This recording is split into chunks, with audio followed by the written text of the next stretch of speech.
Buenas tardes y para algunos que se han conectado desde otros continentes, pues buenos días. Presentamos estas segundas jornadas como un paso más hacia ese futuro que deseamos conquistar. Un futuro que precisa nuevos espacios que tendremos que explorar sin temores y con una visión puesta y con un compromiso para despojarnos pues, de muchas cosas que llevamos en esa mochila que arrastramos durante mucho tiempo, mucha historia, en cosas como qué cultura tendremos que conquistar nuevas, qué convivencia, tanto familiar como social, qué estructuras de trabajo, de política, qué visión del urbanismo y cómo incluso las finanzas tienen que reorientarse y tantas estructuras pesadas que nos han ido comprometiendo en nuestras vidas. Eso tiene que realmente tener un nuevo sentido en ese nuevo futuro. La historia también nos dice que ya no somos los primeros, otros muchos ya también lo han intentado. Y también nos dice la historia las presiones por las cuales se han ido ejerciendo los poderes fácticos para que realmente las cosas continuaran más o menos siempre de una forma igual. Hoy tenemos un reto que compartimos muchísimo con los Objetivos de Desarrollo Sostenible y con las miras puestas en ese faro que nos ilumina para poder llegar con una sociedad diferente a 2030. Pero para eso hace falta varias cosas que tendremos que apostar fuertemente.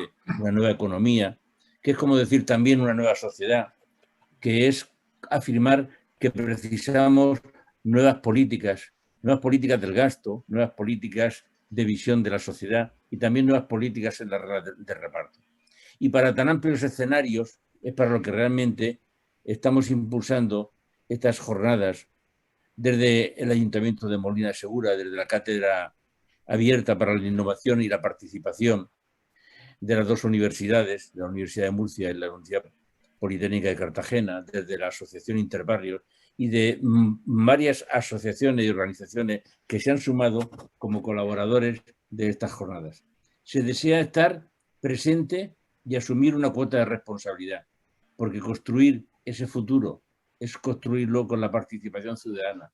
Un futuro en donde la ética y la transparencia tienen que estar presentes en todo este proyecto para poder desarrollar los ejes de fortaleza de ese buen gobierno que todavía nos ha hecho realidad.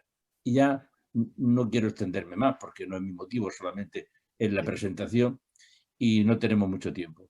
Y doy la palabra a Pilar Ortiz, que es la codirectora de la Cátedra Abierta, para que ella nos vaya exponiendo brevemente por los objetivos desde esa visión de transferencia del conocimiento desde la universidad hacia la ciudadanía.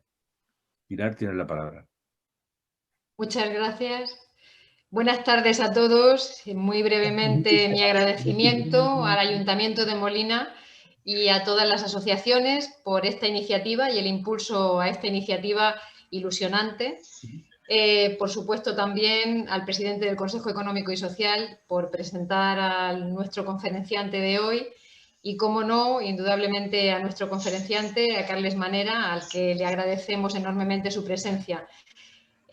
Hablo en nombre de Jaume Blancafort, codirector de la Cátedra Abierta por la Universidad Politécnica de Cartagena, que junto conmigo pues, hemos puesto toda la ilusión en estas jornadas, en este ciclo que comienza hoy, porque consideramos que la cátedra debe estar en aquel ámbito en el que se abra un debate constructivo sobre los viejos problemas y los nuevos retos a los que se enfrentan nuestras sociedades, ya sea en el ámbito de la economía, de la salud, del medio ambiente, en todos aquellos problemas con la intención de poner un poco de luz, de aportar soluciones innovadoras para conseguir lo que todos deseamos, que son sociedades más cohesionadas, ciudades y sociedades más cohesionadas y ciudades y sociedades más integradoras. Ese será nuestro objetivo y la cátedra siempre estará ahí, insisto, aportando, intentando aportar soluciones innovadoras, y con ese fin, pues creo que vamos a tener el enorme placer de escuchar a nuestro conferenciante, a Carles Manera, al que en nombre de Jaume y en el mío propio le vuelvo a agradecer su charla. Seguro que disfrutaremos muchísimo con ella. Muchas gracias. Gracias.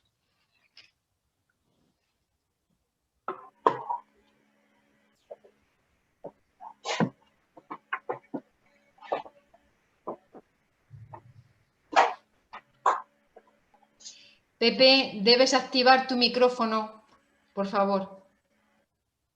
Perdón.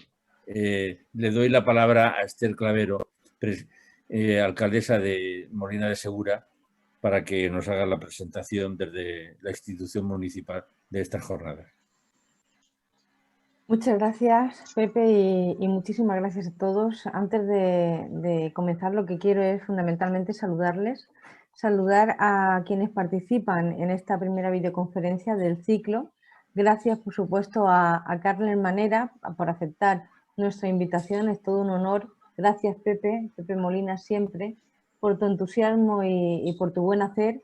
Y a los codirectores de la cátedra de la Universidad de Murcia, Pilar Ortiz, y de la Politécnica de Cartagena, Jaume Blancafort, a los representantes de Interbarrios, a la presidenta de la Federación de Municipios de la región de Murcia, a Lola Muñoz, y por supuesto al presentador, a quien va a presentar a nuestro conferenciante de hoy, a José Antonio Covacho. Muchísimas gracias de verdad por estar también esta tarde aquí con nosotros. Y por supuesto a todos y a todas ustedes por participar en esta videoconferencia.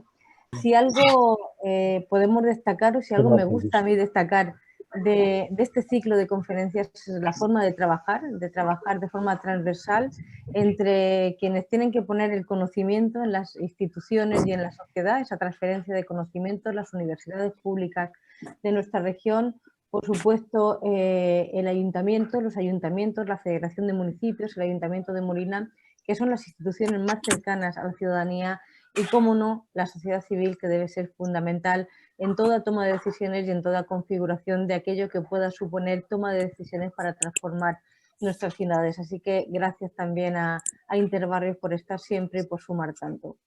El ciclo de sociedades innovadoras para ciudades del futuro es más que un ciclo de conferencias, es un reto que nos proponemos en Molina de Segura, una apuesta por la sostenibilidad, un empujón ciudadano a las soluciones del futuro para nuestras ciudades. Las decisiones cortoplacistas, al final, lo que han hecho es crear ciudades insostenibles en muchos sentidos, que todavía esas insostenibilidades afloran más en momentos difíciles y en tiempos complicados, como estamos viendo en estos momentos, y estamos ante los retos de la implicación social para la transformación, de la toma de conciencia real de la ciudadanía para afrontar los problemas que tenemos enfrente como sociedad y para colaborar, por supuesto, en las soluciones y en la construcción de esas nuevas ciudades que queremos para el futuro.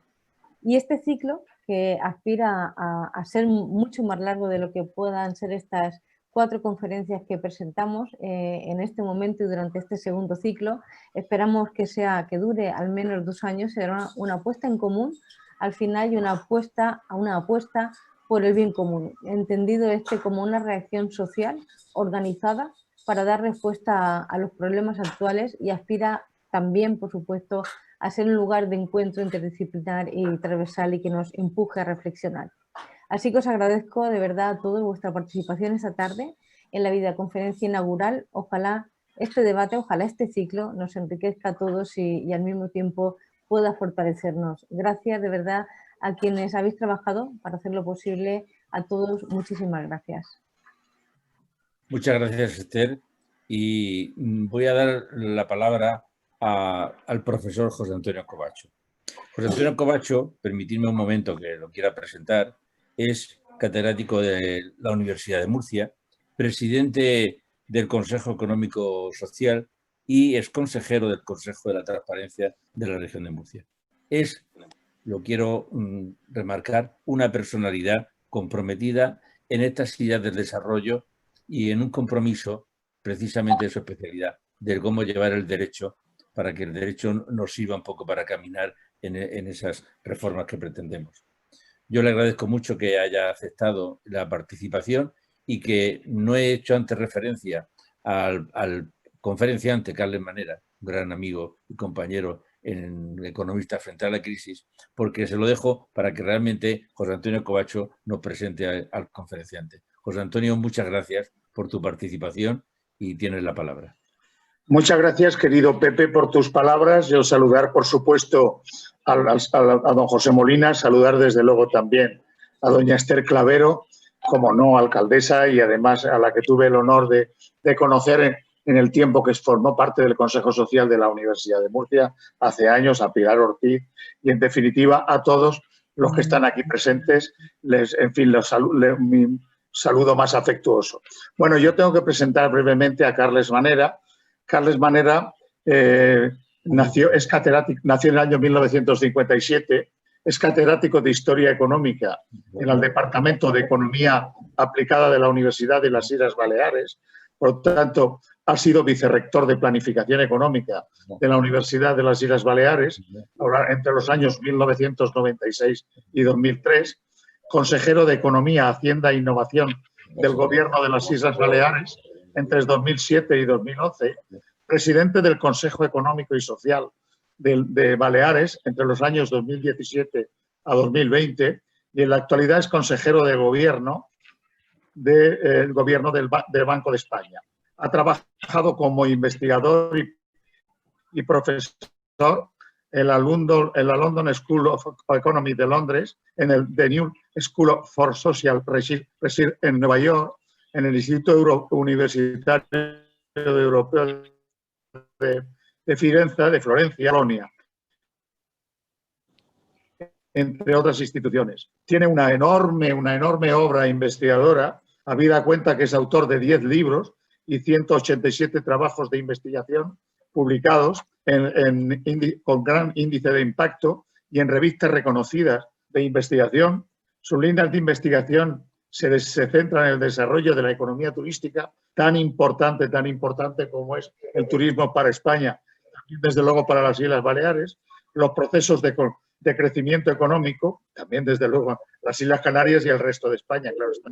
Los procesos de crecimiento económico y en la medición de la economía con parámetros ambientales. Y es Premio Cataluña de Economía en 2003. Me parece que es una persona que nos va a hablar de los retos de los mercados, una cuestión absolutamente importante, y además en estas segundas jornadas sobre sociedades innovadoras para ciudades del futuro. Agradecer sobremanera el honor que se me da, el honor que me ha dado sobre todo Pepe Molina, que fue la persona que contactó conmigo, como no, todas las personas que están aquí, que dirigen todo esto, el honor que se me ha dado y saludar, como no, a todos y cada uno, todos y cada uno y cada una de las personas que están aquí esta tarde. Y sin más, le cedo la palabra, desde luego, a don Carles Manera. Tiene la palabra. Muchas gracias, buenas tardes. ¿Se me oye bien? ¿Se me escucha bien? Sí, sí. Sí. Bueno, pues muy buenas tardes. Lo primero de todo es agradecer muy sinceramente la invitación para participar en estas segundas jornadas de sociedades innovadoras para ciudades del futuro. El agradecimiento es extensivo a todas las instituciones que veo que han estado, que están trabajando en la formación de estas jornadas, de manera muy particular al Ayuntamiento de Molina de Segura, a su alcaldesa Esther Clavero. Le agradezco mucho sus palabras y su invitación. No quiero olvidarme de Alberto, que ha sido fantástico para resolver problemas técnicos y que me ha ayudado a poder realizar esta videoconferencia o trabajar de una manera más adecuada. Y indudablemente mi agradecimiento es absoluto hacia José Antonio Covacho, que es presidente del Consejo Económico y Social. Yo he estado ahí hasta el mes de julio y sé el trabajo enorme que se ha hecho por parte del Consejo Económico y Social de la región de Murcia. Tuvimos unas jornadas de trabajo en Murcia precisamente hace un par de años y fue muy interesante ver todo el proceso de trabajo que se está llevando en esa región, ¿no? Y finalmente dar un agradecimiento muy especial a José Molina, buen amigo. Él lo ha dicho ya, compartimos muchas iniciativas en economistas frente a la crisis y tenemos pues proyectos y líneas de trabajo muy comunes y con iniciativas también totalmente comunes, ¿no? Bueno, dicho esto, yo les presentaría les haré una presentación que voy a compartir en pantalla para plantear mejor esta aportación que les hago. No sé si la ven. ¿Ven la pantalla? Sí, sí. ¿Lo ven? Bueno, pues el título de esta presentación es un título que he propuesto como los retos de los mercados.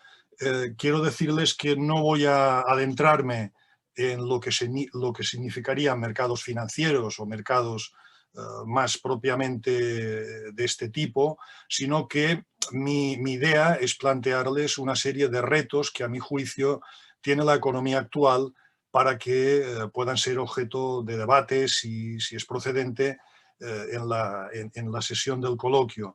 Probablemente muchas de las cosas que ustedes oirán hoy las conocerán, las habrán escuchado.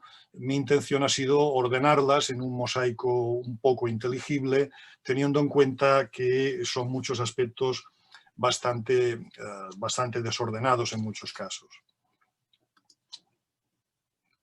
Vamos a ver si podemos pasar la transparencia. Disculpen, veo que no. Sí. Bueno, este sería el esquema de trabajo de esta exposición. Se reduciría a 3 partes. Partimos de 2 ideas fuerza, que son la división económica del mundo, inserta dentro de la globalización, y ahí tienen los 4 retos que, a mi entender, son relevantes, se interrelacionan mucho unos con otros y seguramente proporcionan nuevas derivadas que tendremos que seguramente darían juego a otras presentaciones. Terminamos la exposición a modo de conclusión con una serie de reflexiones. Vayamos con esas 2 ideas fuerza de partida. La primera es la división económica del mundo, algo que está cada día más presente.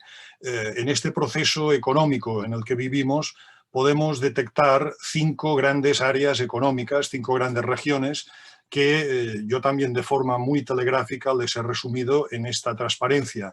La primera es Europa, un continente que se ha abierto, se ha ensanchado hacia el este, ha tenido, como se sabe, dificultades iniciales en la confirmación de la Unión Europea, en su configuración, tuvo dificultades también con la articulación y la llegada del euro, pero es un territorio cada vez más sólido, más unido y que con todas las contradicciones inherentes a estos procesos tan dificultosos, pues se ha abierto a lo que sería lo que era antiguamente la Europa oriental, que se ha integrado en este territorio europeo. Un segundo espacio es el espacio asiático. Este es un espacio en plena expansión. Hay distintos países que lo conforman. Hablaríamos de Corea, hablaríamos de Tailandia, pero los 2 grandes colosos de este espacio son sin duda China y la India. Son países que en relativamente poco tiempo están llamados a coliderar la economía mundial. Una tercera área es la latinoamericana. Esta es más volátil, más dificultosa para encontrar un liderazgo económico que sintetice el peso de este subcontinente. Según qué momentos México podría ser una referencia importante. En otros, últimamente, ha sido Brasil con todos sus problemas de todo tipo. En cualquier caso, Brasil sería un país muy potente en estos momentos en Latinoamérica que podría en un plazo relativamente breve reiniciar un nuevo proceso de crecimiento importante. En cuarto lugar tenemos el África subsahariana, desmembrada de lo que sería el Magreb, la zona más septentrional, donde ustedes saben que hay también otro tipo de intereses. Tenemos Argelia, Marruecos, Túnez, Egipto, etcétera, Libia, pero el África subsahariana es un espacio también de futuro que está siendo un espacio muy apetecible para esos nuevos posibles dominadores y que ya están iniciando una expansión hacia hacia ese continente, me refiero principalmente a China, ¿no? Son nuevas expansiones capitalistas que se están concretando en esa África subsahariana. Y finalmente tenemos Estados Unidos, que sería la quinta gran área económica, un país que sabemos que tiene problemas, que está teniendo también dificultades de encaje en la globalización, que esperemos que tenga cambios relevantes en las políticas exteriores con el nuevo presidente y que, sin embargo, a pesar de todo esto, pues todavía tiene capacidades innegables en el conocimiento científico y aplicado. La globalización es la que integra estas 5 grandes áreas económicas. La globalización que desde esta presentación la entendemos como un espacio de cooperación que, digamos, que genere equilibrios. En esto nos fundamentamos principalmente en un eminente economista matemático que se llama John Nash, un premio Nobel de Economía, que este economista experto en teoría de juegos ya en los años 50 indicó la necesidad central, con su famoso teorema, de realizar acuerdos lo más compartidos posibles, porque era la forma en que todo el mundo ganara. Hay que recordar que John Nash fue muy importante durante la Guerra Fría precisamente para establecer con estas teorías de juegos y con este equilibrio de Nash, así llamado, que pudiera haber, pues, se pudiera incitar este tipo de relaciones de cooperación a pesar de los distanciamientos. La idea, en definitiva, es no ir hacia planteamientos unidireccionales excesivamente digamos, rígidos o autoritarios, e ir hacia espacios de colaboración. Vayamos, por tanto, ya, después de haber hecho esta introducción con estas 2 ideas fuerza, recuérdenlas: división económica del mundo en 5 áreas, importancia de la globalización y la necesidad de equilibrarla. Vayamos con estos retos. El primero que les he apuntado aquí son las nuevas revoluciones industriales. He hecho este título provocador, Un mundo sin trabajo, y es lo que vamos a abordar brevemente. Fíjense, aquí tienen ustedes, no hace falta que se desgranen los ojos para verlo todo, pero les he sintetizado aquí las 5 grandes revoluciones tecnológicas desde la revolución industrial hasta el momento actual. Aquí tienen ustedes las nuevas tecnologías, las infraestructuras, y en este campo de aquí, que señalamos aquí, que es la quinta revolución industrial, la quinta revolución tecnológica, es, como pueden suponer, la era de la informática, la microelectrónica, la comunicación digital, las redes eléctricas, etc. En esta quinta revolución tecnológica estamos insertos en ese espacio económico dividido en 5 grandes regiones y con esa globalización. En este contexto han emergido aportaciones muy interesantes desde el campo de las ciencias sociales que describen 2 revoluciones industriales recientes. Serían la tercera y la cuarta. Solamente recordar que la primera es la famosa revolución industrial británica con el vapor, la segunda revolución industrial es la que estimula la química, la electricidad, el motor de explosión, etc. Y últimamente han salido publicaciones, aquí tienen el libro de 2011 de Jeremy Rifkin, un economista americano, que nos habla de una tercera revolución industrial. ¿Qué características tendría, según este economista, esta tercera revolución industrial? Partiríamos de 4 ideas fuerza que se desprenden de este libro. Importancia de las nuevas tecnologías de la información y de la comunicación como primera idea potente.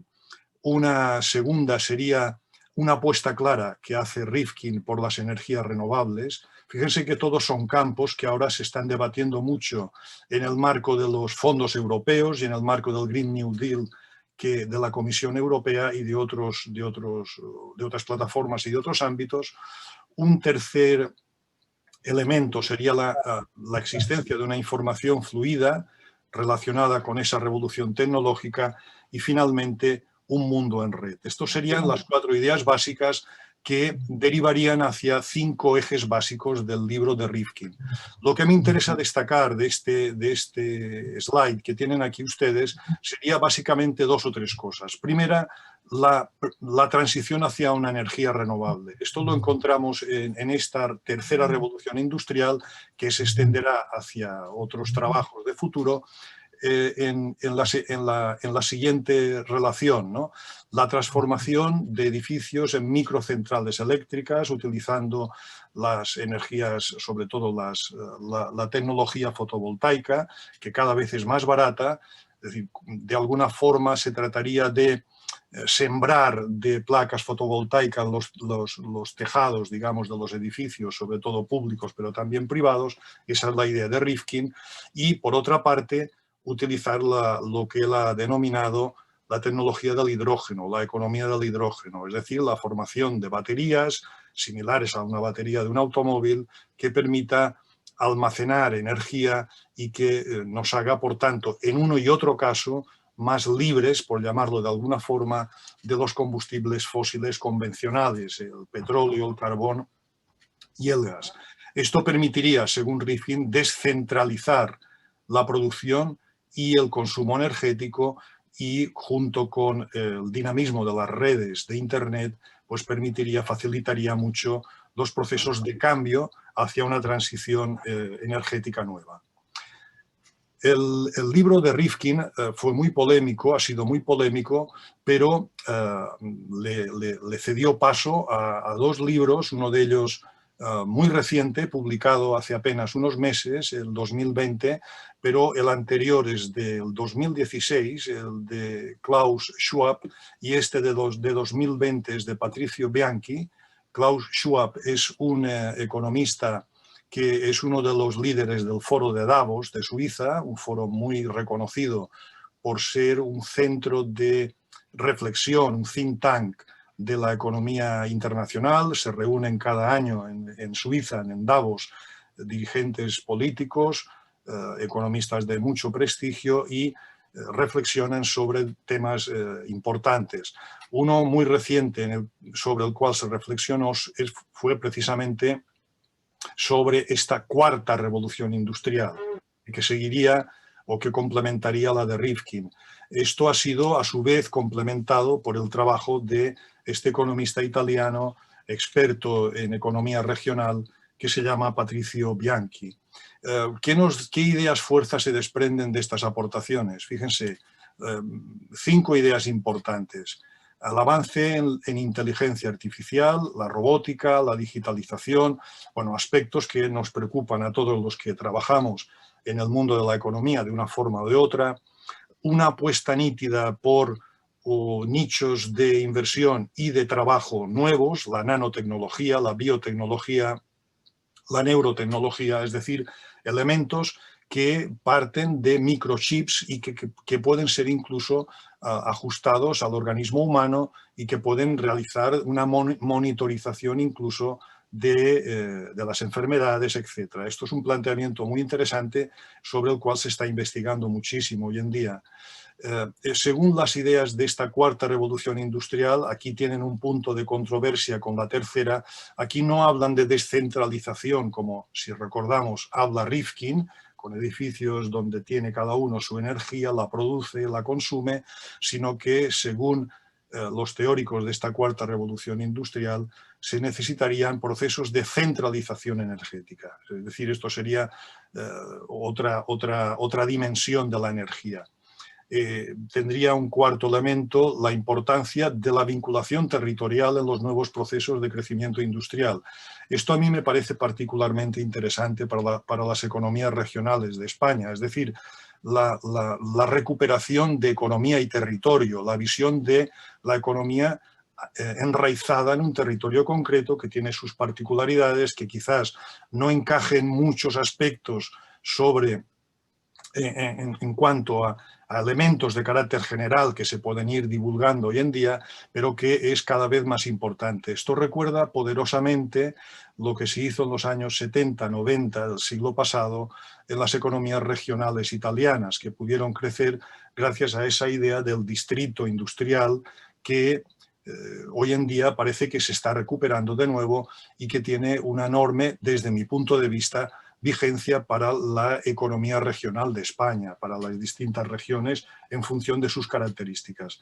Esto nos lleva a la quinta idea fuerza, que representaría una capacitación flexible de la fuerza laboral, es decir, procesos de formación no necesariamente universitarios, vinculados a formación profesional, a otro tipo de formaciones no necesariamente tan regularizadas, que permitan reorientar fuerza de trabajo de un sector a otro y encadenar estos sectores. Es decir, piensen ustedes que todos estos cambios de estas revoluciones industriales que estamos aquí presentando van a suponer, si cuajan y todo hace pensar que eso va en esa dirección, pues transformaciones enormes, no solo en la estructura económica, sino en la estructura laboral. Las claves del proceso son las automatizaciones a través de sistemas ciberfísicos, combinando maquinaria física con procesos digitales, es decir, aquí el Internet de las cosas va a ser relevante, la computación en nube, es decir, el Big Data, todo este tipo de problemas, o disculpen lo de problemas, de aspectos que generan también problemas y controversias, pues esto va a ser el pan nuestro de cada día y va a ser un elemento crucial. Fíjense, según calculó la consultora Accenture, en el año 2015, una versión a escala industrial de esta revolución industrial, de esta nueva revolución industrial, esta síntesis entre la tercera y la cuarta, podría agregar más de 14 billones de dólares a la economía en los próximos 15 años. Pero la otra cara de la moneda es que también podría suponer la eliminación de 5 millones de puestos de trabajo en los 15 países más industrializados del mundo. Evidentemente, esto supondría la creación de otros puestos de trabajo. Aquí es donde todavía no tenemos estudios suficientemente precisos y detallados, que hemos quedado, creo que en esta pantalla, que les estaba hablando de la automatización, de estas dos revoluciones industriales, que había esta información de la consultora Accenture, esto lo habíamos explicado ya, que suponía agregar 14,2 billones de dólares a la economía mundial, pero la pérdida de 5 millones. Esto es un debate que está hoy en día muy frecuente en el mundo de la economía, ¿no? ¿Cuál es el coste-beneficio de este cambio tan importante? Les he traído este gráfico para que vean el grado de robotización en la economía actual. Fíjense cómo esta línea roja, que es la línea, digamos, media de robots en el mundo, fíjense dónde se sitúa Corea, sobre 10.000 empleados, casi 500 prácticamente. España estaría en una franja media del orden de 150 aproximadamente robots por cada 10.000 empleados, pero podemos ver cómo todos los países están automatizando sus procesos de producción. Y eso lo vemos tanto en el sector de la hostelería. Aquí tienen ustedes un robot en un hotel de Tokio, llevando pedidos a las habitaciones, y bueno, el ya archiconocido ejemplo de Amazon, donde puedes ver las escasas personas que trabajan ahí en comparación con el número de robots que están clasificando y, en fin, trabajando y ayudando a que el proceso culmine, ¿no? Por tanto, estos es otro de los grandes retos de la economía. Estos es otro de los grandes retos. Un segundo reto importante es el cambio climático. El cambio climático está cada vez más dominante en las agendas públicas. Para muchos think tank es el reto por excelencia, y para los economistas debemos tener el planteamiento que ya nos enseñó el gran Joseph Schumpeter, un economista de la escuela austriaca, que habla de la necesidad de que la economía tenga una visión analítica y que aprenda de otras disciplinas. Es decir, de alguna forma tenemos que ser más holísticos, abrirnos más a otras disciplinas y a otros planteamientos, ¿no? Bueno, yo les explico muy sintéticamente esto. La idea que teníamos en la economía era de un crecimiento imparable, exponencial prácticamente, sin fronteras, sin cortapisas, porque la tecnología iba a resolver todos los problemas que tuviéramos, ¿no? Esta es la idea de los economistas neoclásicos, que son los padres de sobre todo de la economía que enseñamos en las facultades de económicas. No nos acordamos demasiado, y esto es un error, de los economistas clásicos, y se trabaja mucho con la economía neoclásica. Aquí tienen algunos autores famosos: Walras, Gibbons, Marshall. Bueno, su idea es que la tecnología lo resuelve todo. Pero a pesar de esto, uno de ellos, Gibbons, este economista de aquí, Gibbons, publicó un libro muy interesante que es The Coal Question, que se tradujo hace poco al castellano, donde este economista, que es el padre del marginalismo, nos detalla que Gran Bretaña puede tener un problema severo porque su revolución industrial depende de un recurso que es finito, que es el carbón. Entonces, no deja de ser curioso que los mismos economistas que plantean una visión tecnologizada del crecimiento económico, pues también adviertan, al menos uno de ellos, que podemos tener un problema con los recursos naturales escasos, en este sentido. Cuando hablamos de cambio climático, estamos en una noción de planeta lleno frente a la noción o la idea de planeta vacío. Esto es un concepto de Herman Daly, un economista ecológico muy relevante, que plantea 6 elementos de desestabilización, que serían el cambio climático, la integridad de la biosfera, cada vez más dañada por la acción humana. La derivada de eso sería la destrucción de la capa de ozono, el enorme consumo de agua dulce, los océanos que se acidifican en exceso por el vertido de residuos y de desechos hacia los mares, y los cambios en el uso del suelo. Todo este gran cambio generado por el hombre es lo que se denomina el antropoceno, un concepto de Paul Crutzen, premio Nobel de Química. Aquí el economista tiene que estar, como les decía, abierto, como nos enseñó Schumpeter, abierto a nuevas disciplinas que no son la suya, a ser poroso con otras aportaciones, y en este caso la noción de que naturaleza y economía tienen relaciones directas y constantes. Les he puesto aquí 2 indicadores que sintetizan todo el problema del cambio climático. Aquí tienen desde el año 1700 hasta el año 2100 en previsión el aumento del nivel del mar. Si seguimos con el mismo, digamos, planteamiento económico, estaríamos, fíjense, en esta curva roja que nos llevaría a un incremento de prácticamente 1 metro de los niveles del mar si no, insisto, no se realizan cambios.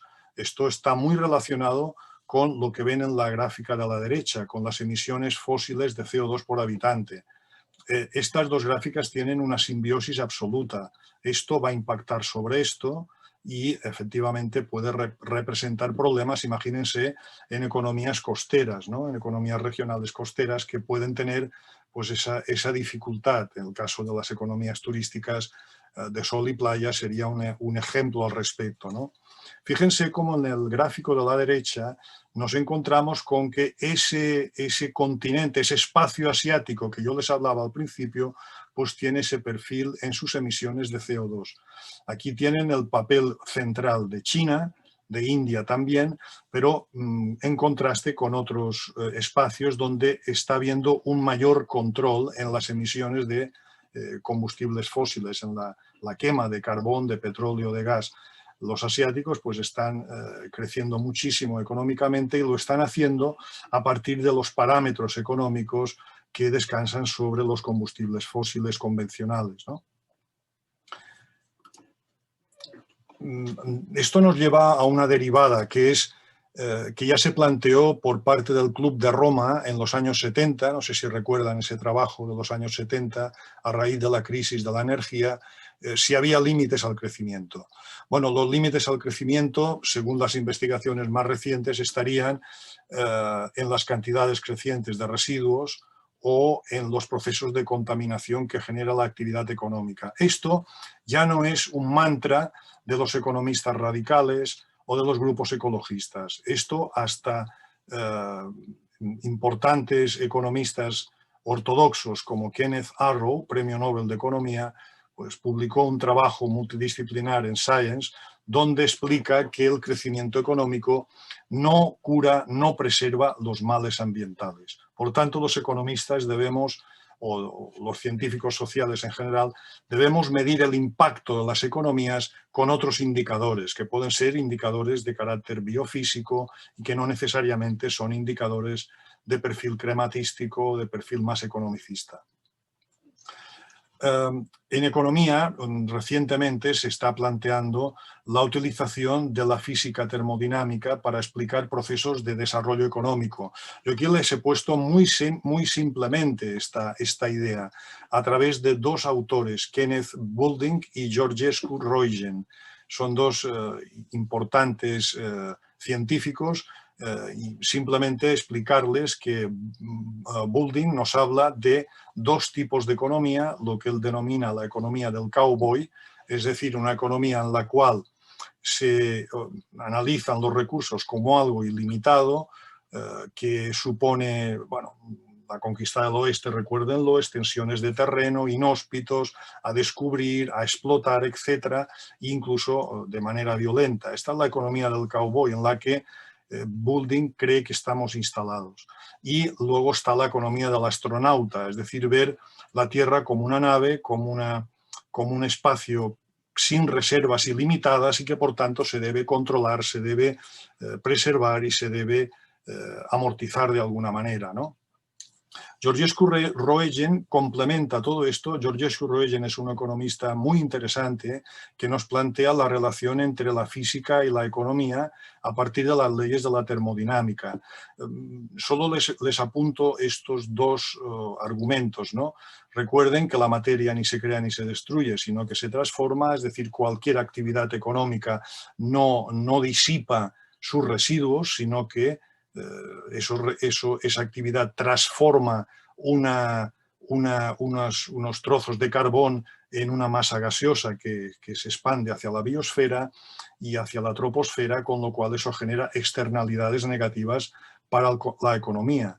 Y luego está todo el aspecto de la entropía, es decir, el desorden, de forma que las materias, una vez desordenadas, no se pueden reorganizar como estaban. Es decir, una gran urbanización en una costa paradisíaca, para explotarla, pues será imposible retornar a su origen primigenio, porque la ley de la entropía simplemente, y eso es física pura y dura, no lo permite.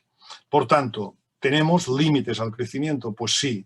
Tenemos límites en las fuentes, en el suministro de recursos, ya sean inputs de todo tipo, materiales, inputs energéticos, etcétera, y también no es menos destacable la existencia de que necesitamos sumideros para asimilar esos residuos, las políticas de reciclaje, etcétera.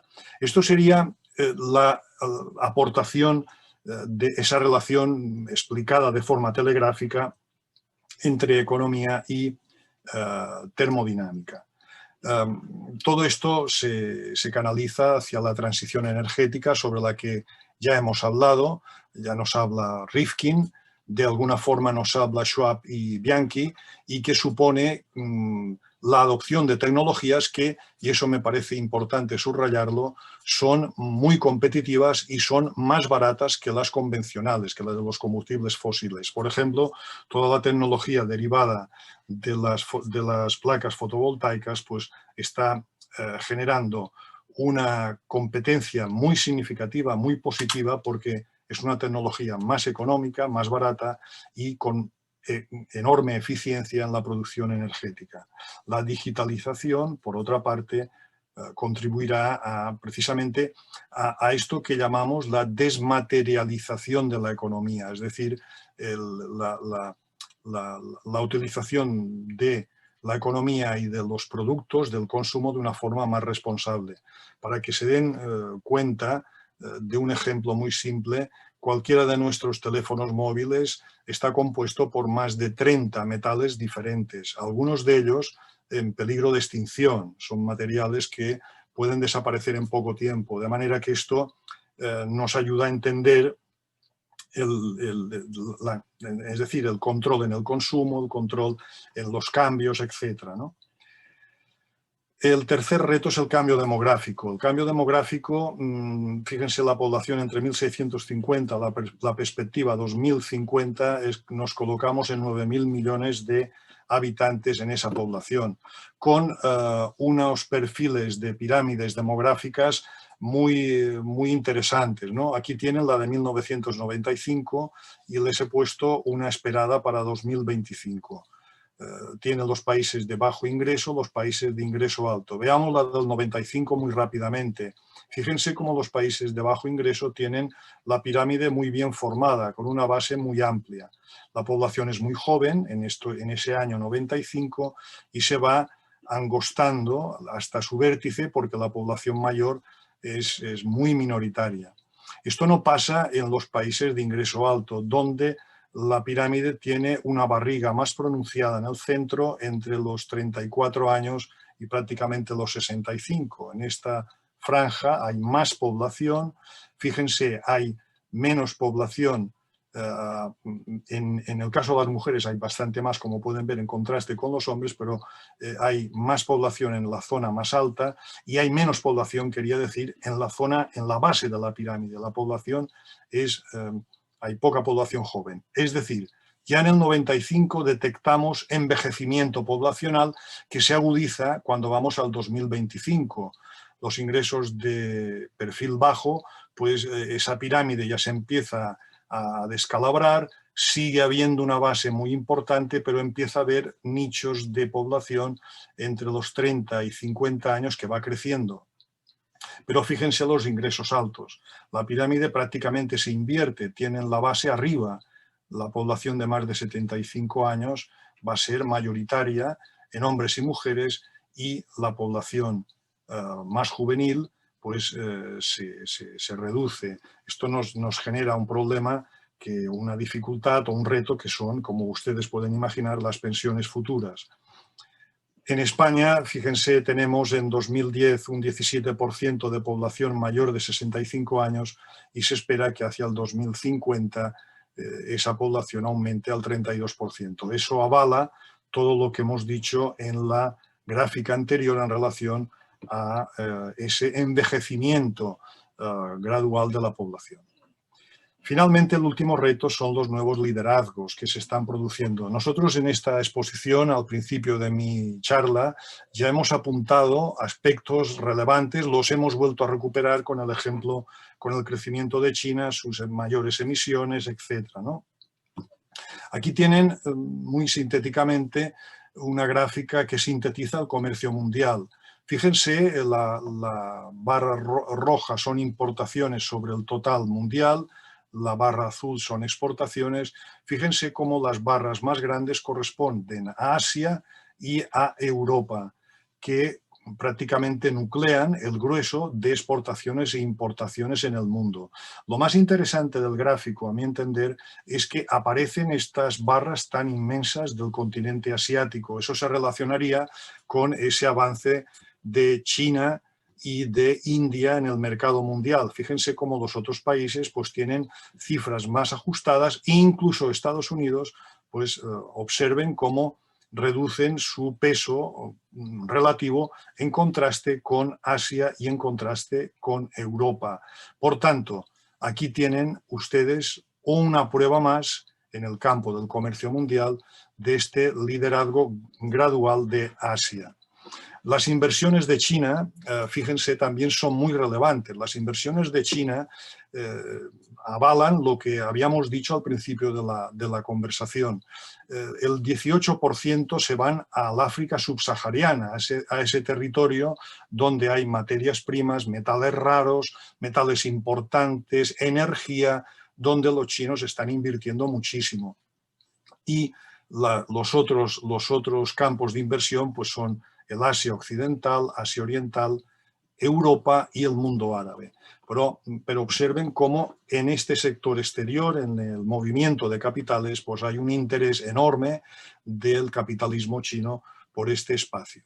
En definitiva, hemos visto el comercio, hemos visto el movimiento de capitales y aquí tienen ustedes ya una previsión que se tiene hacia el 2025 del predominio de China en 10 sectores clave. Equipos eléctricos, máquinas para granjas, para el sector agrícola, nuevos materiales, energía y nuevos vehículos, robots y nuevas herramientas de control, información tecnológica, industria aeroespacial, ferrocarriles, todo el componente tecnológico relacionado con los océanos y equipamientos y servicios médicos. Fíjense, 10 digamos, sectores fundamentales en la economía y que prefiguran estas tercera y cuarta revoluciones industriales que habíamos dicho. Entonces, estamos haciendo ahora una unión de todos estos retos que hemos comentado. Vamos a concluir con unas reflexiones finales. ¿Qué podemos desprender de todo esto? Podemos desprender que estamos en un escenario de cambio importante en el paradigma económico y social. Esto, insisto con este punto, tampoco lo dicen economistas radicales. Esto lo está diciendo el Financial Times, que es una de las biblias liberales en este momento. En un editorial de hace escasas semanas, el Financial Times hablaba de que el modelo capitalista liberal ha brindado paz, progreso técnico, pero después de la crisis financiera mundial, se refiere el Financial Times a la crisis de 2008, en la década posterior, es decir, en la nuestra, 2018-2020, el modelo ya está en cuestión, por centrarse en maximizar, y quiero subrayar esto, maximizar las ganancias y el valor de los accionistas. Y el Financial Times dice, es la hora de un reinicio. Fíjense el cambio que significa filosófico para las instituciones económicas. Eso se ha trasladado al Fondo Monetario Internacional, al Banco Mundial y a otras instituciones importantes en el campo económico, ¿no? Esa visión nueva que se ha agudizado con el COVID. El COVID también está rubricando todo esto que nos dice el Financial Times. No solo el Financial Times, el Business Roundtable, que es una plataforma que reúne a 200 grandes empresas de Estados Unidos, también va en la misma línea del Financial Times, es decir, aboga por abandonar el dogma de que el interés del accionista debe prevalecer sobre cualquier otro y propone situar al accionista al mismo nivel que los trabajadores, los clientes, los proveedores y las comunidades. Esto es un cambio radical en relación a la visión que se tenía empresarial en estas grandes empresas, inspiradas en las teorías de Milton Friedman, un economista muy importante de la Escuela de Chicago, que explicaba que lo más importante para los grandes consorcios es preservar los dividendos de sus accionistas. Aquí fíjense que se está diciendo cosas muy diferentes, tanto el Financial Times como el Business Roundtable. Todo esto se vincula en estos retos que representan, en estos retos que hemos descrito, se vinculan a los problemas derivados de sociales, de la desigualdad. Hay dos economistas muy importantes que se los recomiendo, Tomás Piketty y Branko Milanovic, que han publicado recientemente trabajos muy interesantes sobre esto, que advierten del peligro del aumento de la desigualdad. Nos dice Piketty y Milanovic con datos objetivos que la riqueza se va concentrando en pocas manos y que hay cada vez más población vulnerable que puede quedar a la intemperie del bienestar. En ese sentido, abogan por, en el caso de Piketty, por una política fiscal universal más agresiva sobre patrimonio y en el caso de Milanovic, pues está trabajando también sobre medidas concretas para atajar este problema de la desigualdad. El consorcio de empresas, de esas 200 grandes empresas americanas, también nos advierte o nos dice, fíjense lo que dicen estos grandes empresarios americanos, que hay que proteger el medio ambiente, fomentar la diversidad, la inclusión, la dignidad y el respeto.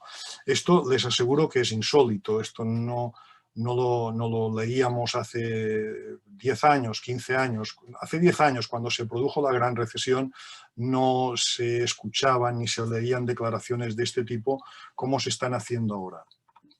El hombre quizás más rico del mundo, propietario, fundador de Amazon, textualmente declaraba que hasta ahora hemos estado en medio del rebaño, pero ahora queremos ser líderes y modelos de comportamiento. ¿Podríamos decir que hay una nueva o se plantea una nueva ética empresarial? Bueno, veremos a ver cómo se deriva todo eso, pero sin lugar a duda esos 4 retos que les he descrito sí que están haciendo cambiar muchos de los parámetros económicos.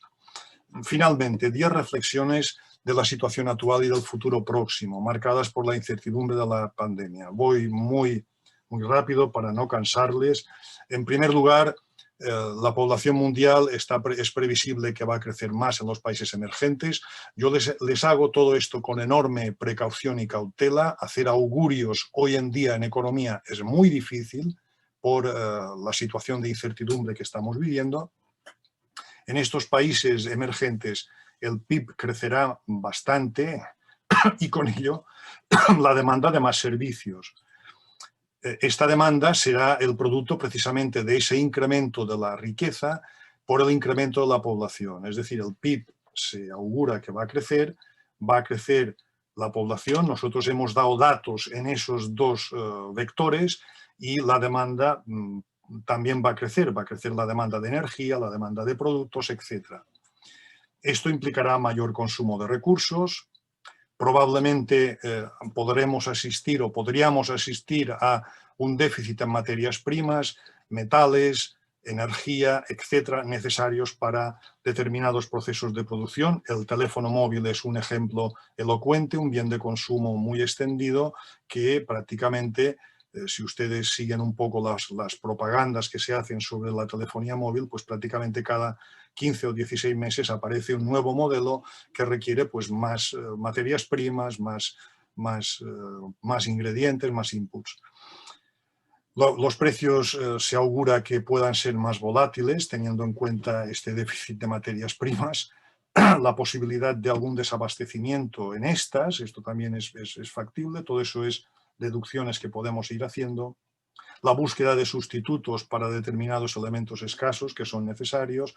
Principalmente aquí el tema está en la búsqueda de sustitutos energéticos, de ahí que las advertencias de Rifkin, Schwab y Bianchi sean acertadas en el sentido de buscar nichos en energías renovables. Y eso supone incrementar la investigación para conseguir desacoplar esa escasez de recursos con sus impactos. Ahí la apuesta por el I+D+I va a ser relevante en esos campos y indudablemente una recomendación que cada vez se está haciendo desde las Naciones Unidas con los retos de los objetivos de desarrollo sostenible, pues es la reducción de recursos en los países más desarrollados y su reducción también relativa en los países en economías de desarrollo, para que esas curvas que ustedes han visto antes de emisiones de CO2 pues se aplanen, se rebajen. Les he puesto aquí también 10 títulos que a mi juicio son imprescindibles en el momento actual. Son libros que han salido hace poco, están traducidos al castellano, están publicados la mayor parte de ellos en 2019 y 2020. Les garantizo que son trabajos muy importantes, de enorme trascendencia en el momento actual y que pueden ser de su interés. Aquí tienen Banerjee Duflo, premios Nobel del año 2019, y Angus Deaton, premio Nobel creo que del 2018. Son 2 premios Nobel y los otros son posibles candidatos a Nobeles en el futuro inmediato. Nada más, muchas gracias por su atención y muy agradecido por su invitación. Muchas gracias.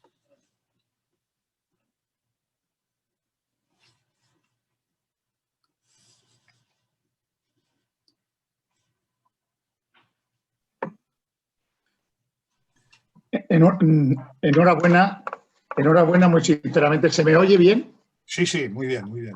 ¿Se me oye bien? Pues mire, es un placer escucharte, Carles, y es un placer porque en realidad has hecho un examen absolutamente increíble, absolutamente espectacular, y además lo más importante es que al final has sacado ahí una serie de conclusiones que, en fin, a uno le dejan preocupado, pero que en realidad se ajustan bastante a la realidad. Esa es la circunstancia de que hayas dicho que la población crece más en países emergentes. En estos países emergentes el PIB crecerá más, la demanda de productos se incrementará habida cuenta del crecimiento del PIB, más servicios, se creará, como has dicho, un déficit en materias primas.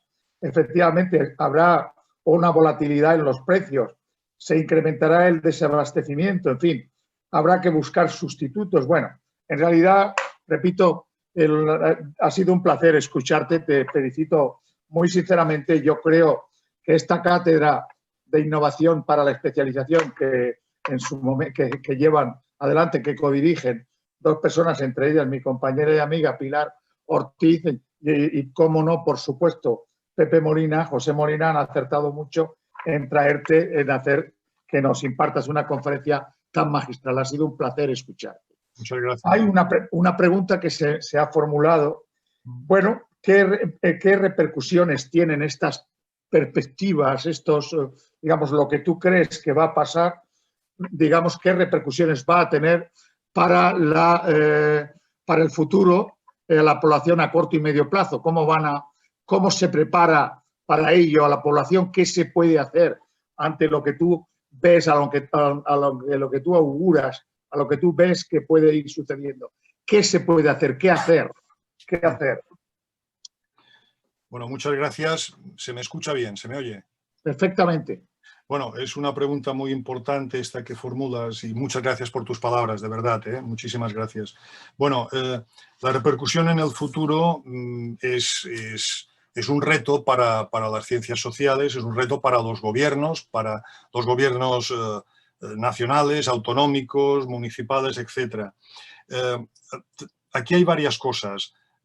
Desde mi punto de vista, estamos en España, en el caso de España, me atrevería a decir en el caso de muchas economías europeas, con excepciones como puede ser Alemania, donde la economía industrial todavía es muy poderosa, o la economía francesa, que tiene todavía vestigios importantes de industria y de agricultura, pero en economías donde tenemos unos servicios cada vez más desarrollados, más amplios, como es el caso de la economía española. Aquí también tendríamos alguna excepción regional, pero no sé, me atrevo a decir que la región de Murcia, o la región de Baleares, o la región de Andalucía y otras, pues se escoran mucho hacia el sector terciario, hacia el sector servicios. Probablemente se tratará de explorar la diversificación de este sector, teniendo en cuenta dos cosas. Teniendo en cuenta el envejecimiento gradual de la población, que requerirá buscar nichos de ocupación y de inversión que auxilien a esta población cada vez mayor. Si recordamos la pirámide de población que puse antes, entonces ahí necesitaremos desarrollar lo que se denomina el sector quinario de la economía, es decir, el sector de servicios sociales, sanidad, servicios sociales, educación. Eso sería el sector quinario, el sector 5, digámoslo así, que esto implicaría un desarrollo mucho más amplio de esos trabajos, de esos nichos de ocupación. Para que nos entendamos, residencias para personas mayores, que eso implica pues trabajo que no necesariamente está robotizado. Esto es muy importante para encontrar nichos de ocupación intensivos en fuerza laboral, que requerirán una formación profesional determinada, no estrictamente universitaria, formación profesional relacionada con el cuidado de las personas mayores. Es decir, este tipo de actuaciones no se pueden robotizar. De la misma forma, teniendo en cuenta esa escasa fecundidad que existe hoy en día en el ámbito femenino, en las economías más avanzadas, se van a necesitar más infraestructuras de colegios de 0 a 3 años para facilitar el acceso de las mujeres y la consolidación de las mujeres en su mercado laboral. Ahí también se va a necesitar inversión, por un lado, y también capacitación de personal que pueda trabajar con esos niños más pequeños. Fíjense que estamos hablando, por tanto, de población que acaba de nacer y de población que está en el ocaso de su trayectoria vital. Ahí yo creo que puede haber nichos de ocupación que no necesariamente son robotizados. Cuidar a niños de 0 a 3 años no lo puede hacer un robot. Cuidar a personas mayores en una residencia con todas las garantías, pues se necesita un trato humano y ahí habrá, creo yo, puede haber nichos de ocupación. Ahí tenemos una franja importante. Y finalmente tendríamos otro elemento, que es el sector cuaternario de la economía. O sea, les introduzco aquí dos sectores relativamente nuevos en la jerga económica. El sector binario, que sería el sector de los servicios sociales que hemos descrito, y el sector cuaternario, que es el sector de la investigación, el desarrollo y la innovación. Ahí lo poníamos en una de las transparencias, será importante los planteamientos, los trabajos, las líneas de investigación que estén trabajando, explorando pues esas nuevas energías necesarias, la biomedicina, fíjense todo lo que está pasando con el COVID, esa investigación tan desarrollada de ese sector cuaternario es lo que puede facilitar la llegada de la vacuna antes de lo que es normal en estos procesos, ¿no? Entonces, ahí tenemos otro nicho de ocupación. En síntesis, desde mi punto de vista, los gobiernos deberían focalizar mucho su atención en esos sectores cuaternario y quinario porque permitirán reorientar el modelo de crecimiento, un modelo muy especializado en un sector de servicios clásico y permitirían seguramente pues crear nuevos nichos de ocupación, que fíjense que no necesariamente son robóticos o son digitalizados o automatizados, como hemos visto en alguna de las transparencias. Eso es lo que yo veo como salida. Y eso que estoy diciendo, les aseguro que no es un planteamiento teórico. Ya hay países que están trabajando en esa línea y que están desarrollando ese tipo de actitudes. Los países escandinavos serían en ese sentido un modelo que está trabajando en franjas de población de muy corta edad y en franjas de población de edad avanzada, ¿no? Y en medio, pues ese trabajo del sector cuaternario en más desarrollo de investigación. Muchas gracias, Carles. Yo lo que te voy a hacer, toma nota con un bolígrafo, te voy a hacer 2 o 3 preguntas porque hay mucha gente que nos está preguntando. Por ejemplo, la codirectora de esta cátedra, de la Cátedra de Innovación para la Especialización, dice: ¿qué papel juega en este panorama algunas iniciativas como la economía circular? Por ejemplo, es una pregunta. Perdona que te voy a hacer 2 o 3. 2 o 3 para que tomes nota. Sí, porque el ordenador se colapsa. Otra pregunta, dice: me gustaría preguntar que cuando habla de una nueva ética empresarial que incluye el desarrollo sostenible y sobre la paz y prosperidad que ha traído el capitalismo en las últimas décadas, dice, ¿a qué zona geográfica se circunscribe dicha prosperidad? Quiero decir, ¿la globalización globaliza el progreso, valga la redundancia, o cree que el progreso y la sostenibilidad pueden ir de la mano para todo el mundo? Eso es otra pregunta. Ya hago otra más y ya me callo. No. ¿Cree que se puede, porque insisto, me están mandando muchas preguntas. Otra pregunta, ¿cree que se puede evitar un futuro distópico? ¿Quién puede encabezar en el mundo este objetivo?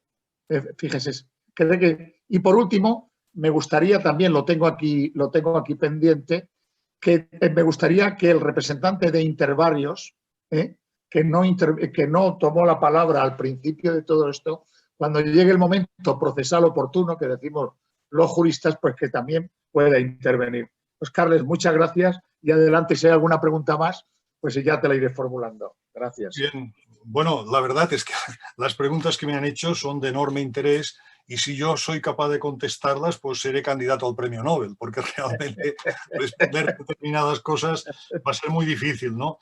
Bueno, el papel que puede jugar la economía circular es vital.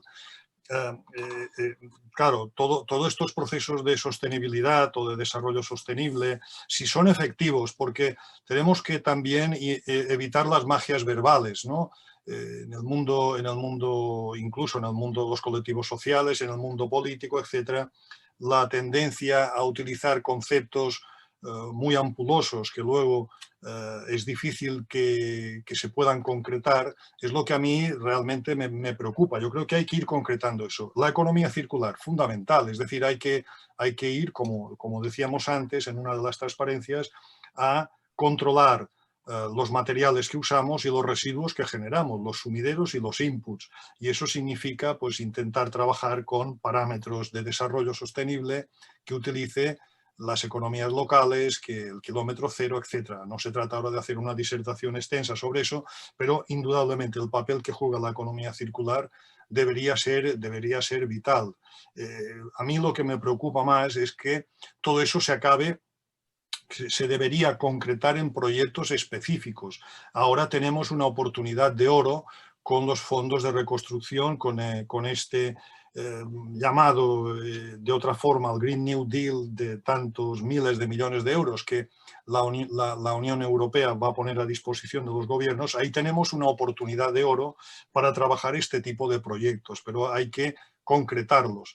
La respuesta, por tanto, es un papel fundamental desde mi punto de vista. Bueno, lo de la nueva ética empresarial, fíjese, esto lo he dicho yo, pero esto de la paz y prosperidad es una frase que está sacada textualmente de lo que comenta el Financial Times o el grupo de empresarios americanos, ¿no? Bueno, ¿es posible progreso y sostenibilidad? Hombre, tendrían que ir de la mano. Es decir, volvemos a insistir con lo mismo. ¿Cómo podemos hacer eso? Pues tenemos que medir qué es lo que estamos haciendo. ¿Políticas de desarrollo sostenible? Sí, todas, pero que no quede en una simple declaración retórica. Tenemos que ver qué bienestar generan en la población.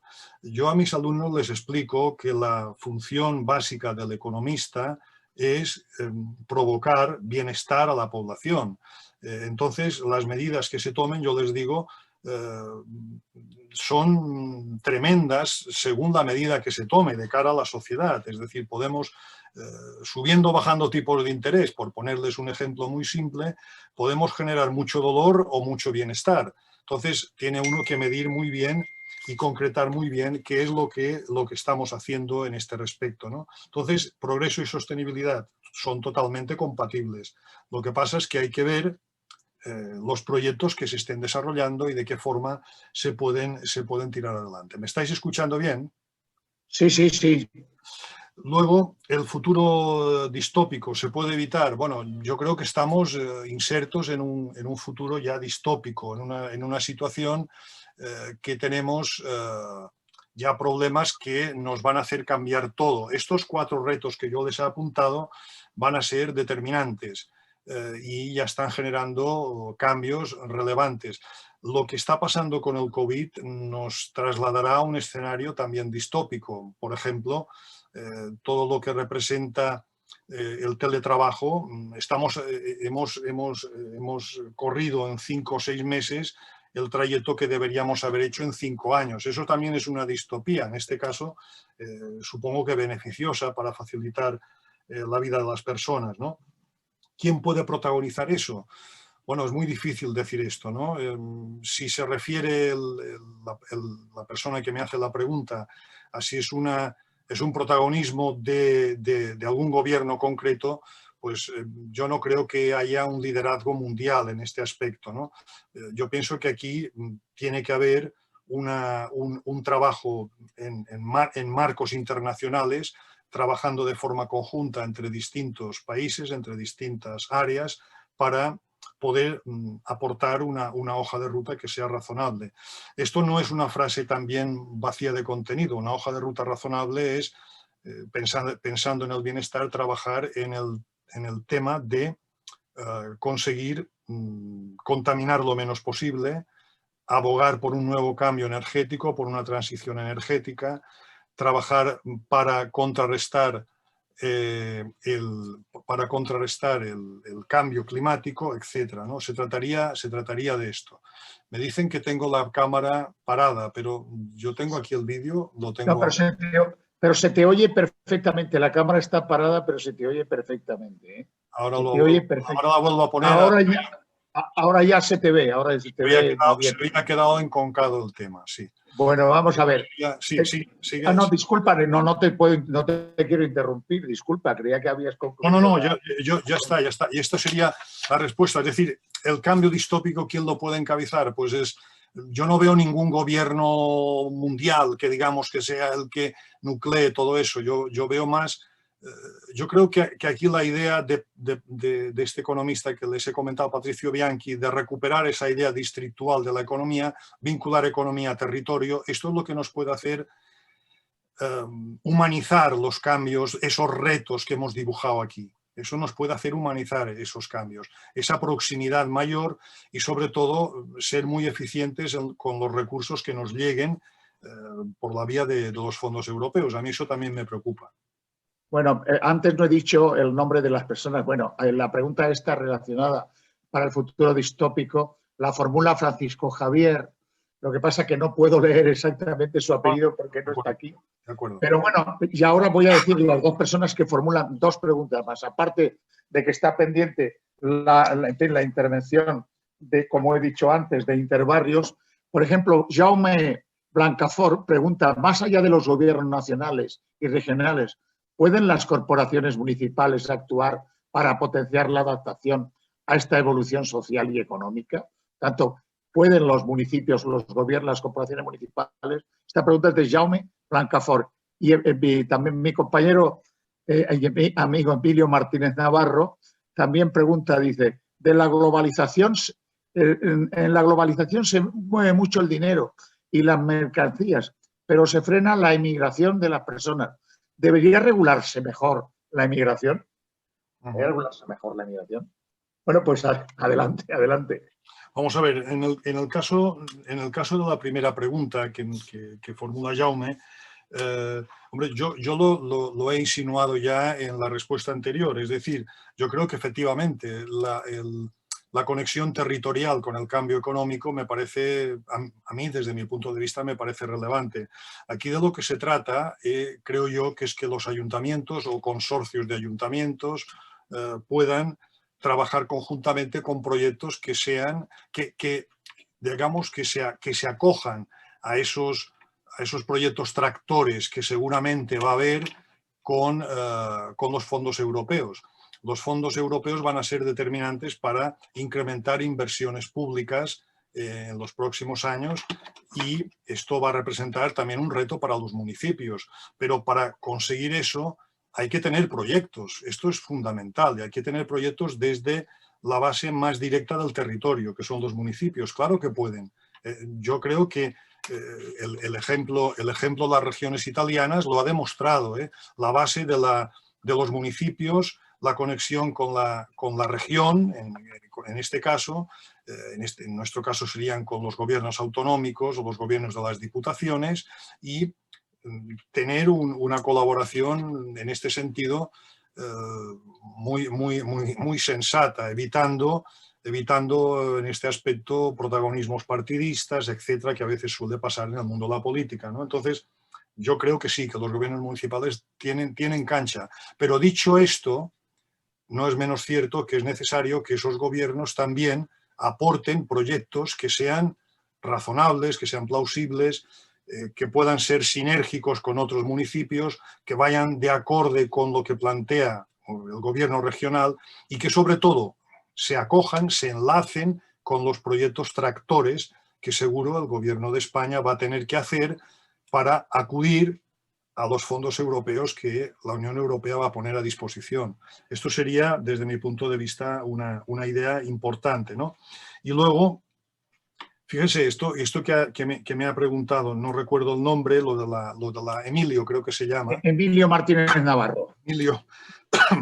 Fíjese que lo que nosotros hemos visto en nuestras transparencias han sido movimientos comerciales, el caso de China, movimientos de capitales, también el caso de China, pero efectivamente, si lo enlazamos con las pirámides de población, envejecimiento poblacional en países de renta alta y crecimiento demográfico importante en países emergentes y en países de renta baja, indudablemente no nos engañemos por más tiempo. El territorio europeo va a necesitar más población y si su crecimiento natural es el que es, con poca fecundidad, con un crecimiento vegetativo natural bajo, va a necesitar más mano de obra, más fuerza laboral, y eso implica pues tener planteamientos razonables con el mundo de la inmigración. Es decir, de alguna forma no demonizar la llegada del extranjero, sino que precisamente ayudar a que pueda integrarse en nuestros tejidos de producción y pueda ayudarnos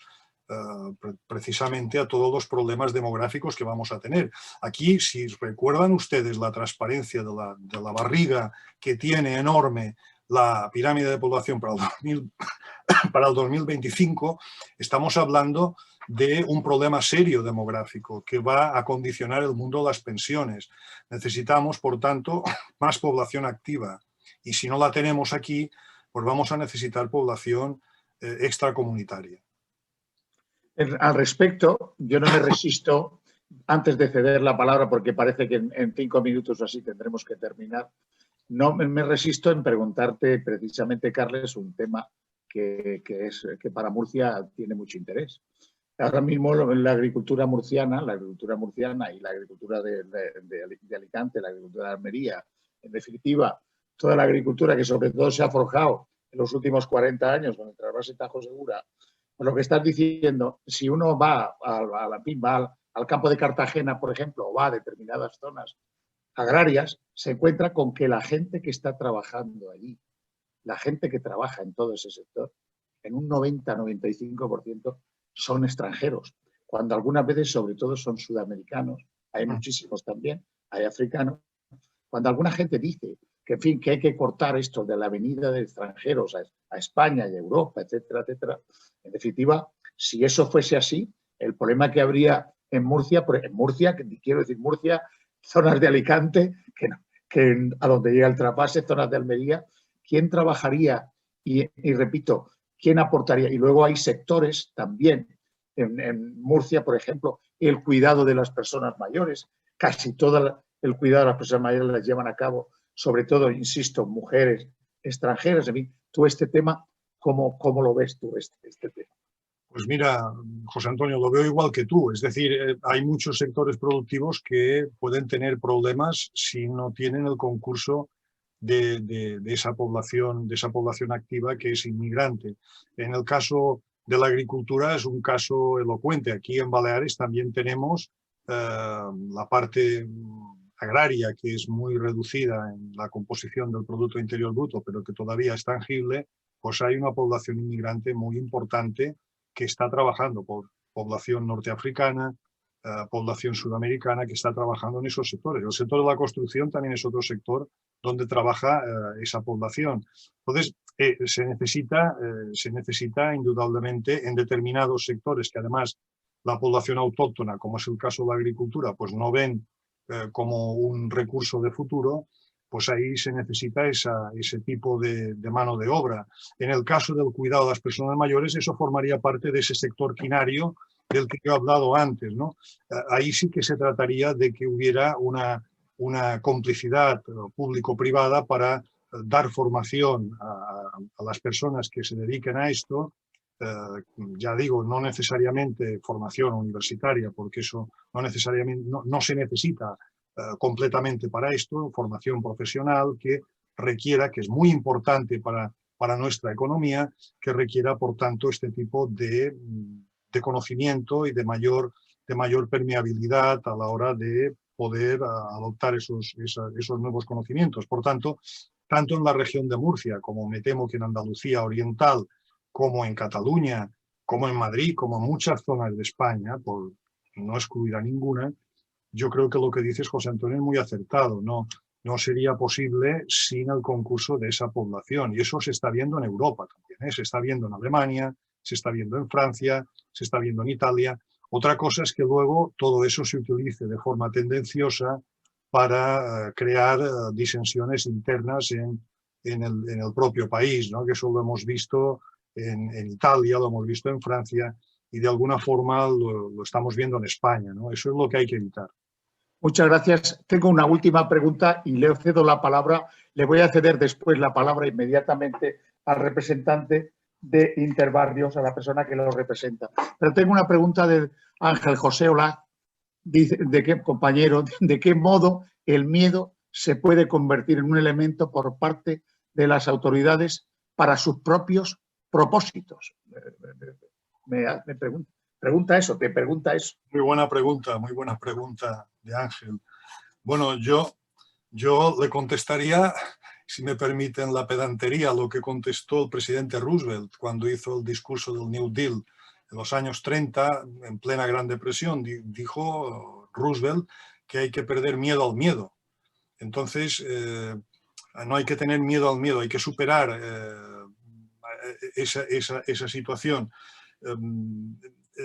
Estamos viviendo un momento de enorme tensión actualmente con todos los problemas del COVID y con todos los retos que hemos apuntado en nuestra presentación y otros que se podrían añadir, ¿no? Entonces, es evidente que las autoridades deben ser, creo yo, más valientes en su toma de decisiones. Eso no es fácil, porque los que hemos estado en puentes de mando dirigiendo consejerías o formando parte de un consejo de gobierno, sabemos lo difícil que es adoptar decisiones, porque decidas lo que decidas vas a afectar a un colectivo o a otro.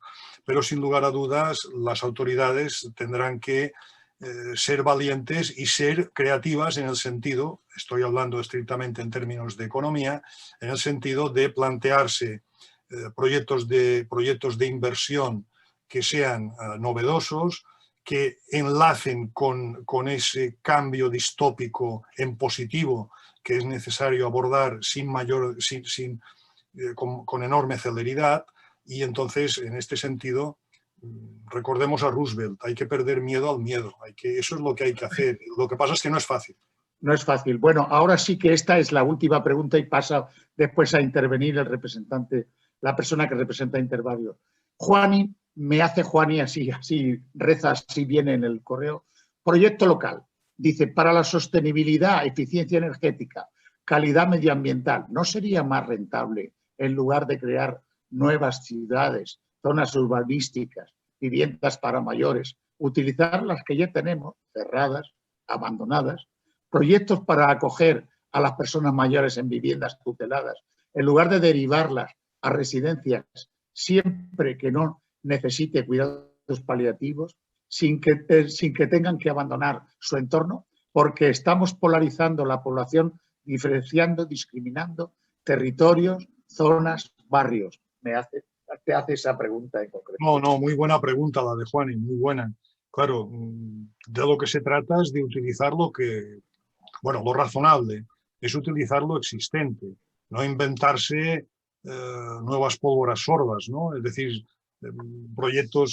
los proyectos que nos explica, por ejemplo, Patricio Bianchi en ese trabajo que les he comentado, lo que se está haciendo en las economías regionales italianas, lo que se está haciendo en lo que se hizo en su momento en Barcelona con el distrito 22A, o lo que se ha hecho en otras regiones en el mundo, en Estados Unidos, etcétera, se parte muchas veces de la infraestructura existente, edificios viejos, obsoletos, que se pueden remodelar, que se les puede dar otro sentido, ocupando el mínimo, si es posible, el mínimo espacio territorial para no consumir más territorio y por tanto no generar más externalidad negativa, y utilizar precisamente lo existente para colocar ahí pues esas residencias, si eso es procedente, si eso cabe, esas infraestructuras del sector quinario que yo les hablaba, o del sector cuaternario, las infraestructuras de investigación que pueden estar relacionadas con el mundo empresarial. Es decir, yo abogo por utilizar lo existente, reutilizándolo, dándole una pátina nueva, un valor añadido nuevo, con un proyecto estratégico de la región que se trate, sea Murcia, sea Baleares, sea la que sea, planteando una noción muy clara de un desarrollo a unos años vista. Aquí, yo, si me permiten, yo lo que echo de menos en las instituciones públicas es este planteamiento estratégico. Yo lo que veo es que quizás los consejos económicos sociales sean instituciones que están trabajando en un horizonte de medio y largo plazo con los trabajos que yo veo que se están realizando, pero las instituciones públicas, las administraciones, claro, están mirando mucho el día a día, el corto plazo.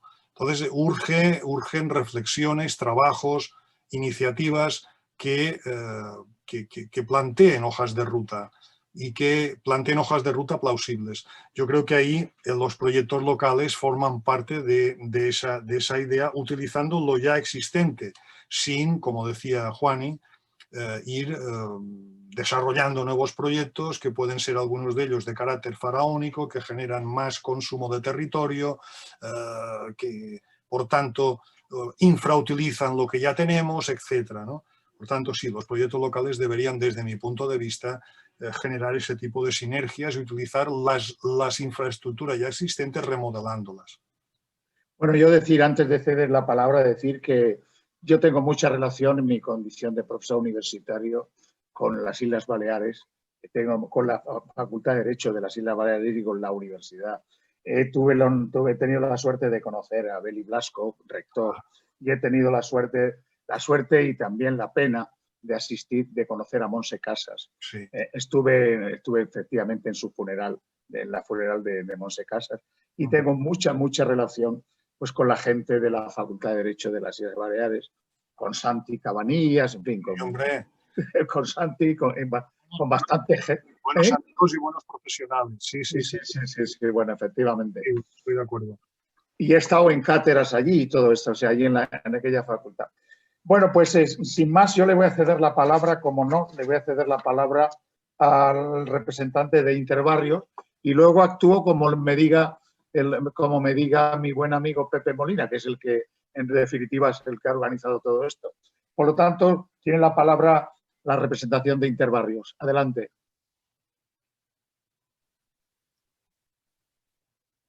¿No es posible?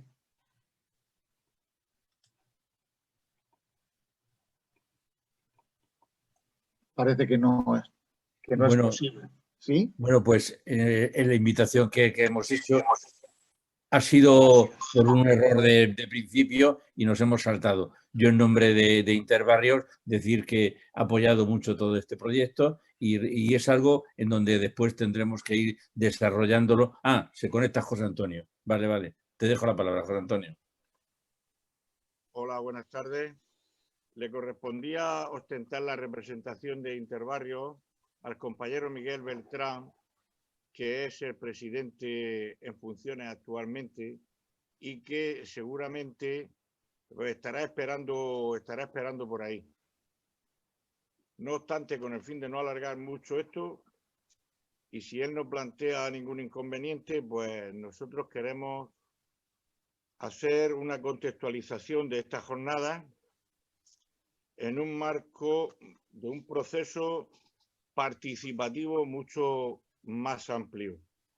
Y en ese sentido queremos situar ese contexto a las personas que nos acompañan esta noche diciendo que nosotros teníamos un proyecto y una aspiración para realizar un estudio de la ciudad en la que nos gustaría vivir y que en una reunión que tuvimos el 5 de febrero de este año, marcada después por las consecuencias, lógicamente, del COVID-19, pues contra viento y virus, hemos trabajado de forma conjunta hasta terminar el diseño de un proyecto articulado entre Ayuntamiento, la Cátedra e Interbarrios que se llama Molina Objetivo 2030, en el marco de los Objetivos de Desarrollo Sostenible de la Agenda 2030.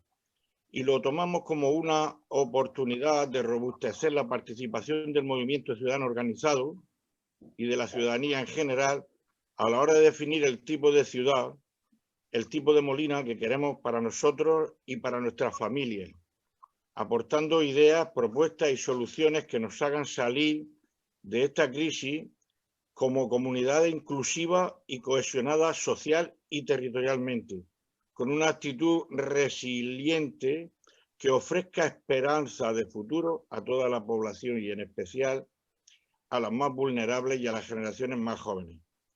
Y teníamos estas jornadas como una introducción a ese trabajo que nos espera, a ese reto que tenemos por delante a desarrollar en el año 2021. Hemos cooperado en la organización de estas jornadas Sociedades Innovadoras para Ciudades del Futuro, de las que celebramos esta segunda edición, con la confianza de que va a ser un punto de partida, que aportan puntos de vista que enriquezcan los debates y los planteamientos posteriores, centrados en los beneficios que su planteamiento y su desarrollo, en base, como he dicho, al Objetivo de Desarrollo Sostenible, puede reportar para la ciudadanía molinense, en especial a los sectores más desfavorecidos. Desde Interbarrios estamos comprometidos en este reto, junto con el Ayuntamiento y la Cátedra, como parte de un engranaje coordinado que impulsa este proyecto para resurgir, a ser posible, empoderados y fortalecidos de esta pandemia que ha sembrado desconfianza, miedo, pobreza e inestabilidad emocional entre la gente. No nos queda más que agradecer la colaboración de todas las personas que van a participar como ponentes, en concreto esta tarde a Carles Manera, a José Antonio Covacho como moderador y al resto de las personas que, bueno, han hecho alguna aportación para el desarrollo de la jornada, y de invitar a toda la población de Molina, a todo el vecindario, para que participe en ellas, deseando a todos pues lo que ahora es el valor más preciado. Salud para todos. Muchas gracias. Gracias. Por lo que a mí concierne, don José Molina, antes de ya me callo, simplemente pues agradecer la oportunidad, Pepe, que me has dado de intervenir aquí, saludar a todas las personas que han estado presentes de esta manera y felicitar muy sinceramente al profesor Carles Manera por la exposición, la brillantísima exposición que ha hecho, y en fin, y decirle que estamos aquí en Murcia, estamos absolutamente a su disposición y encantado de haberle escuchado. Muy buenas tardes a todos y muchas gracias a todos. A José Antonio Cano también agradecerle sus palabras que ha tenido hacia mí. Gracias a todos y muy buenas tardes. En nombre de la cátedra os doy las gracias primero al ponente, Carles Manera. Carlos, muchas gracias por tu aportación. Seguiremos contando contigo. Nos has dado muchas ideas. Al profesor Covacho, mi gran amigo Covacho, por estar aquí con nosotros, y también le pediremos mucho desde Molina para que apoye iniciativas de futuro. A Interbarrios, porque no podremos hacer nada en Molina sin contar con Interbarrios y con todo lo que supone la ciudadanía participativa dentro del municipio de Molina, y a todos los que se han conectado, que no son del municipio, para que nos ayuden en estas ideas de cambio de futuro, porque el futuro nos lo estamos jugando todos. Muchísimas gracias a todos. Yo os espero el día 9, el miércoles 9, a las 6:30 de la tarde, en donde tendremos una conferencia muy interesante que impartirá Jorge Fabra, presidente de Economistas frente a la crisis. Os espero a todos. Y espero que no haya hackers. A los hackers no los espero. Muchísimas gracias y perdonar por el ataque que hemos tenido. Gracias a todos. Muchas gracias.